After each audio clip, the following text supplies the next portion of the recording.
Today I want to show you just a really quick, easy weight loss lunch that's absolutely delicious. If you love Greek and Mediterranean flavors, this is the lunch for you. You can prepare it ahead of time. This will even be good in the fridge for up to a week. So you can even make several of these and just have them in the fridge for a week and you can just grab and go. I like to make these the night before when I know I have a busy day the next day, because I can just take it with me and I can eat my lunch wherever I am because it can be eaten cold and it's delicious. So to get started, I'm going to start with some cabbage, cucumbers, and cherry or grape tomatoes. It can really be any kind of tomatoes. Those are just the kind that I like. And I have green and red cabbage today. You can do one or the other or both. It doesn't really matter. I just happen to have both, so I'm going to use both. So I'm gonna put 10 ounces of vegetables in. That's my serving for lunch. I would recommend no less than 6 ounces of vegetables. 6 ounces is a pretty good portion of vegetables. So do 6 ounces. You can do more. You can do up to 10 or 12 if you wanted to. 6 ounces is about a cup of vegetables when they're all chopped up, just so you know, if you like to do that instead of weighing your food. So I'm just going to start with just chopping this cabbage up really, really small. And while I do that, I do want to have a conversation about something else as well. And this is something that I've heard a lot of hype about, and I get on my soapbox about it because this is something I feel very strongly about. And that is that food addiction is real. It is very, very real. I've heard people say you can't be addicted to food. You have to have food to live. Yes, that is true. But you don't need to have processed food and sugar and flour to live. In fact, those are a lot of the things that are killing people slowly. They are the reason why people are having, 20 years of really poor health or more before they pass away. So it completely messes with their quality of life. And who wants that, right? So anyway, that being said, food addiction is real. If you have experienced it, you know what I'm talking about. About a third of the population is very susceptible to it, just like other addictions. But they've actually proven that it is a real physical phenomenon. You can look at brain scans of people that are addicted to heroin and cocaine and people who are addicted to sugar, and the same areas of the brain get lit up when those addictions are introduced to them, and they have the same kind of dopamine down regulation that you do with any other addiction. So it is very, very, very real.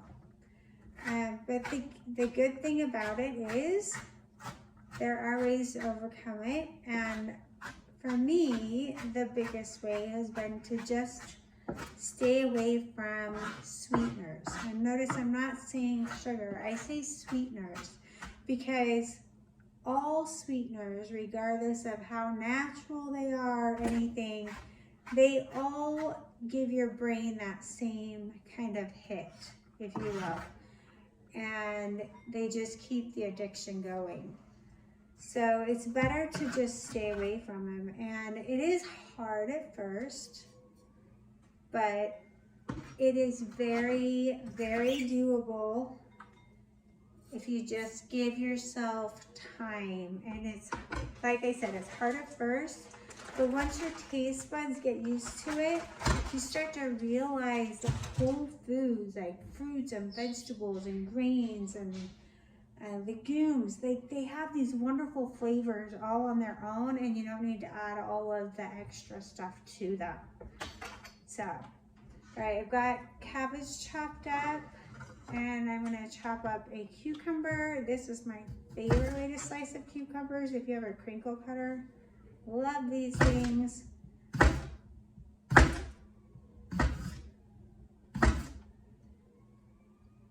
So anyway, food addiction. I want to talk too about it's real, but I also want to talk a little bit about what it's like to experience it.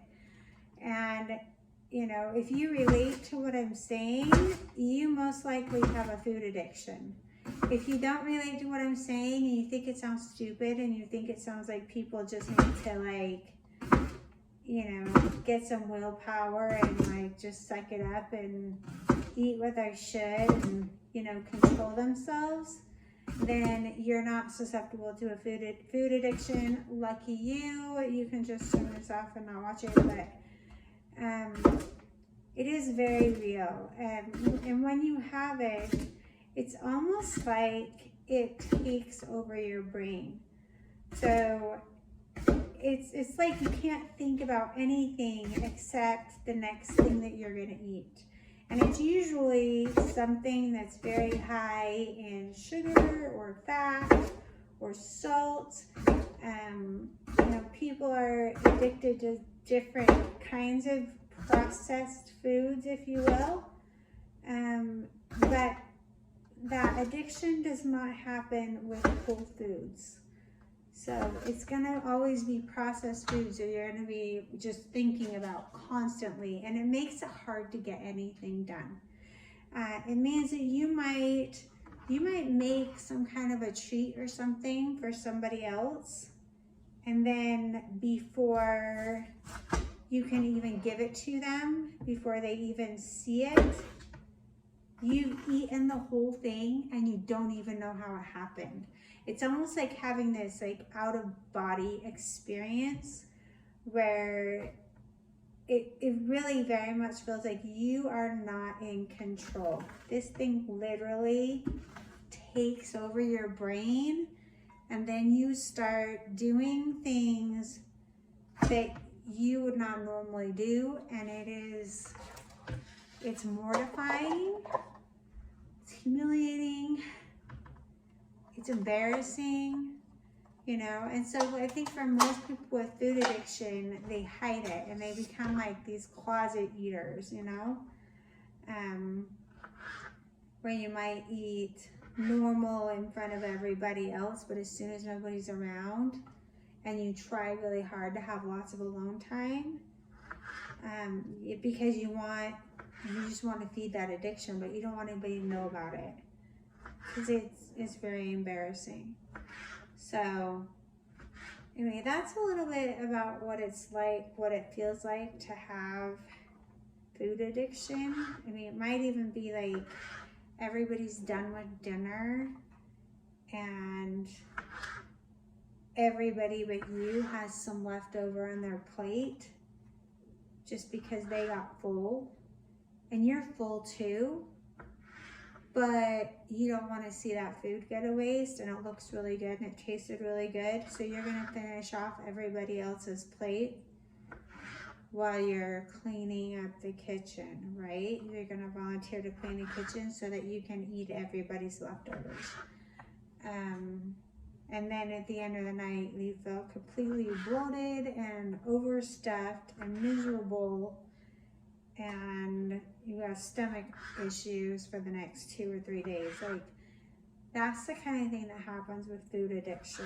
And it's not because people are not smart enough. It's not because people don't care. It's not because people are lazy. Not because they don't know how to control themselves.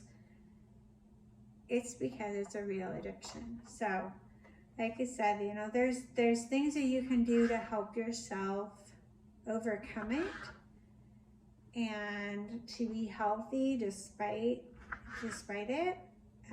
I've been doing this now for over 3 years, and I'm maintaining it really well.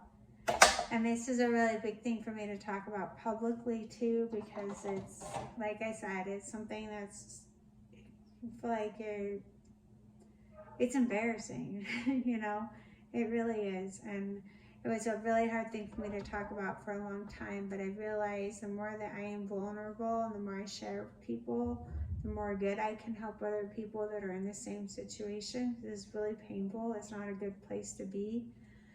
And so that's why I'm being vulnerable and I'm sharing. It's because I want to be able to help other people to who have the same problem. So if you got that problem and you want a little help, feel free to check out my website. So maybe I can give you some help with that. Okay, so my vegetables are all chopped up and in my bowl. So it's just cabbage, cucumbers, and tomatoes. Really simple. And I think it's really beautiful, especially with that red cabbage in there. So in here, I've got 2 ounces of olives. I have green olives and I have black olives. A lot of times I love Kalamata olives with these flavors, but I just didn't have any today, which I was not going to stress about because I like people to see that even if you don't have exactly the ingredients you think you wanted, you can still make something that's wonderful, that's going to work for you. Just use other things that you have in your fridge. It'll be fine. So I've got green olives and black olives today. And 2 ounces. This is my fat serving for my lunch. So a fat serving of olives is 2 ounces, and that is one of the reasons why I love to use olives for my fat serving, because it is a bigger serving, so it adds a little more bulk, and I love that feeling of being full. And so I do like to have my big meals. Some people like them smaller, so if you're like that, then you might want to try putting some olive oil in this, just half of an ounce, which is 1 tablespoon of olive oil instead of the olives. Or you could do 1 ounce of olives and 1.5 teaspoons of olive oil or something like that. And that would be just fine as well. I also like that when I use the whole olives, I'm getting all the fiber from olives, because fiber is actually what we are deficient in more often than not. People talk about it being protein, and yeah, like raise your hand if you heard met anybody that was protein deficient. Nobody, like it just doesn't happen. But fiber deficient, yes, but nobody wants to talk about that. It's like, I don't know, it's a weird taboo subject, fiber. But it's really, really important that we get our fiber in. And we need a lot more than most people are getting. And if you get enough fiber in, you're getting enough protein in too. You don't need to worry about it. Okay, so I mixed the olives in there. And now I'm gonna add some chickpeas. So I'm gonna split my protein serving up into 2 today, or in half. So I'm gonna do 3 ounces of chickpeas. A normal serving would be 6 ounces. So I'm gonna do 3 ounces. And then I'm gonna do 2 ounces of hummus. So a normal serving of hummus is 4 ounces. So just 3 ounces here of the chickpeas. And then 2 ounces of the hummus.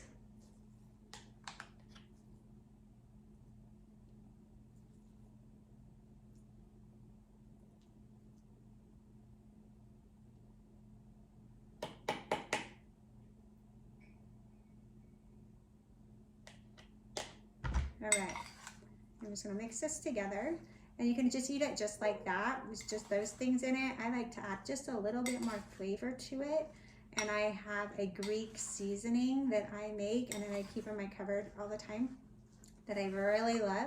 So I'm gonna add some of that today.